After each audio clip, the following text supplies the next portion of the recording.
Assalamualaikum warahmatullahi wabarakatuh. Gimana kabarnya teman-teman pada hari ini? Semoga semuanya selalu sehat ya. Saya Lia Gatra Hanafiani, mahasiswa Universitas Bina Bakti semester 7, jurusan Pendidikan Matematika. Di sini akan membahas sedikit mengenai filsafat, ilmu, dan pengetahuan sebagai salah satu syarat memenuhi tugas dari mata kuliah Filsafat Pendidikan Matematika.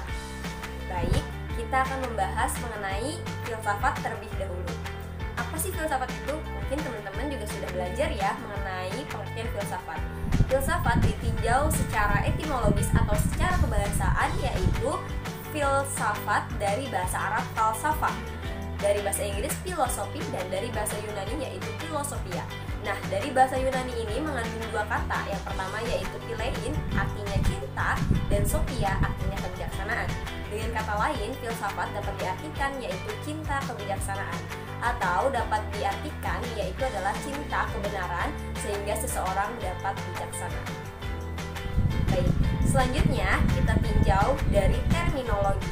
Dari beberapa ilmuwan mengatakan bahwa yaitu diantaranya Plato, filsafat adalah pengetahuan yang mencoba untuk mencapai pengetahuan tentang kebenaran yang asli, karena kebenaran itu mutlak di tangan Tuhan. Jadi si Plato ini mencari tahu sebenarnya pengetahuan itu yang aslinya seperti apa. Lanjut, yang kedua, menurut Aristoteles, filsafat adalah ilmu atau pengetahuan yang meliputi kebenaran, yang di dalamnya terkandung ilmu-ilmu metafisika, logika, retorika, etika, dan estetika. Selanjutnya dikemukakan oleh Profesor Dr. Fuad Hasan. Beliau mengatakan bahwasannya filsafat adalah suatu ikhtiar untuk berpikir radikal. Artinya mulai dari radiknya suatu gejala, dari akarnya suatu hal yang hendak dipermasalahkan. Jadi beliau memikirkan suatu pengetahuan itu mulai dari akar-akarnya. Selanjutnya, Immanuel Kant juga menyatakan bahwasannya filsafat adalah ilmu pokok dan pangkal dari segala pengetahuan.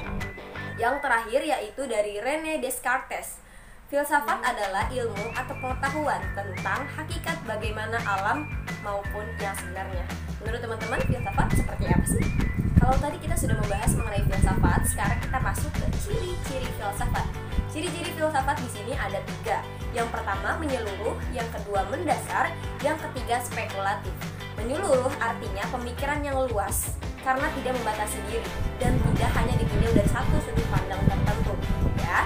Lanjut, yang kedua yaitu mendasar, artinya pemikirannya sampai pada hasil yang fundamental atau sampai ke akar-akarnya begitu. Yang ketiga yaitu spekulatif, artinya hasil pemikiran yang diperoleh itu bisa dijadikan dasar bagi pemikiran-pemikiran selanjutnya. Selanjutnya kita bahas mengenai ciri-ciri kefilsafatan atau ciri-ciri berpikir secara kefilsafatan. Yang pertama ada radikal. Orang yang berpikir secara kefilsafatan dia akan berpikir sesuatu sampai ke akar-akarnya. Lalu yang kedua universal, maksudnya perpikirannya secara meluas atau secara umum. Yang ketiga secara konseptual, maksudnya apa yang dia pikirkan itu terkonsep. Selanjutnya yaitu berpikir secara koheren dan konsisten. Koheren yaitu artinya berpikir mengenai akidah-akidah secara logis, sedangkan konsisten itu adalah teguh pada pendiriannya. Selanjutnya yang kelima yaitu adalah sistematik. Sistematik di sini maksudnya yang dia pikirkan adalah tersusun. Apa saja yang langkah-langkah yang mau dia bahas. Selanjutnya yang keenam ada komprehensif. Ini berpikir secara meluas atau secara menyeluruh. Yang selanjutnya adalah bebas. Berpikir secara kefilsafatan atau berpikir kefilsafatan secara bebas artinya apapun bebas dia boleh pikirkan asalkan masuk dalam akal atau yang biasa kita sebut secara logis. Dan yang terakhir yaitu berpikir secara bertanggung jawab. Apa yang dia pikirkan, apa yang dia kelola, apa yang dia tulis itu perlu atau bisa dipertanggungjawabkan. Tadi kita sudah membahas mengenai filsafat, sekarang kita akan membahas mengenai ilmu. Menurut teman-teman, apa sih ilmu itu? Nah, kita akan bahas. Jadi, kata ilmu berasal dari bahasa Arab, yaitu alima, yang berarti pengetahuan. Pemakaian kata ini dalam bahasa Indonesia juga ekuivalen atau sama dengan istilah sains. Sains berasal dari bahasa Latin yang juga berarti pengetahuan. Jadi dapat kita simpulkan bahwasannya ilmu adalah pengetahuan. Selanjutnya ada macam-macam jenis ilmu. Yang pertama yaitu ilmu praktis, yang praktis normatif. Yang ketiga, ilmu praktis positif. Yang keempat, ilmu spekulatif ideografis.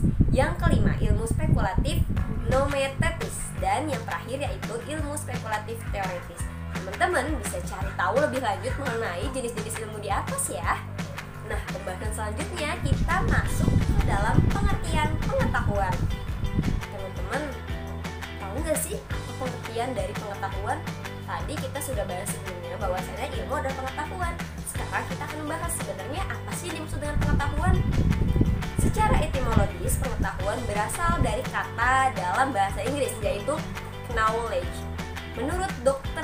C. D. Gozalba, salah satu ilmuwan, menyatakan bahwasannya pengetahuan adalah apa yang diketahui atau hasil dari pekerjaan tahu.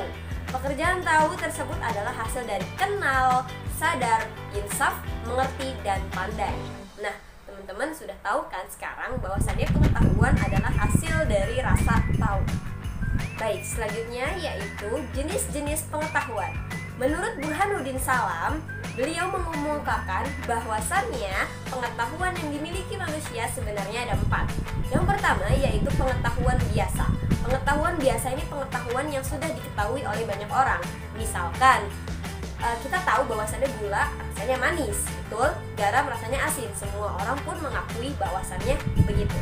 Yang kedua yaitu pengetahuan ilmu. Maksudnya di sini bisa kita artikan sama dengan ilmu pengetahuan, yaitu pengetahuan yang berdasarkan teori-teori atau yang perlu dibuktikan, perlu observasi dan lain sebagainya. Yang ketiga yaitu pengetahuan filsafat. Pengetahuan filsafat ini perlu kita cari melalui sejarah-sejarah ilmu tersebut atau berdasarkan filsafat-filsafat tersebut. Dan yang terakhir yaitu pengetahuan agama. Pengetahuan agama di sini sifatnya adalah mutlak karena ajaran-ajarannya atau pengetahuan-pengetahuannya berasal dari Tuhan Yang Maha Esa melalui para utusannya. Nah, tadi kita sudah bahas ilmu dan pengetahuan, tapi teman-teman tahu nggak sih apa bedanya antara ilmu dengan pengetahuan? Kita akan bahas. Ilmu adalah sebagian pengetahuan yang bersifat koheren, empiris, sistematis, dapat diukur dan dapat dibuktikan, ya. Sedangkan pengetahuan adalah berbagai gejala yang ditemui dan diperoleh manusia melalui pengamatan indrawi. Apa aja sih? Bisa lewat mata, telinga, mulut, dan panca indera lainnya. Baik, tadi kita sudah membahas mengenai filsafat, ilmu, dan pengetahuan. Lalu, apa sih hubungan dari 3 hal tersebut? Filsafat dan ilmu pengetahuan adalah satu kesatuan yang memiliki hubungan yang saling melengkapi antara satu dengan yang lainnya. Semua keilmuan sudah dibicarakan di dalam filsafat. Bahkan beberapa ilmu pengetahuan lahir dari filsafat. Berarti ilmu yang memisahkan diri dari filsafat. Filsafat dengan ilmu pengetahuan dapat saling bertemu sebab keduanya menggunakan metode pemikiran reflektif dalam usaha untuk menghadapi fakta-fakta dunia dari kehidupan. Keduanya menunjukkan sikap kritik dengan pikiran terbuka dan kemauan yang tidak memihak untuk sama-sama mengetahui apa sebenarnya dari hakikat kebenaran. Nah, itu dia penjelasan mengenai filsafat, ilmu, dan pengetahuan. Semoga pembahasan kali ini bisa bermanfaat ya untuk teman-teman semua. Jangan lupa untuk mengulang-ulang lagi videonya supaya teman-teman semua bisa paham. Terima kasih. Wassalamualaikum warahmatullahi wabarakatuh.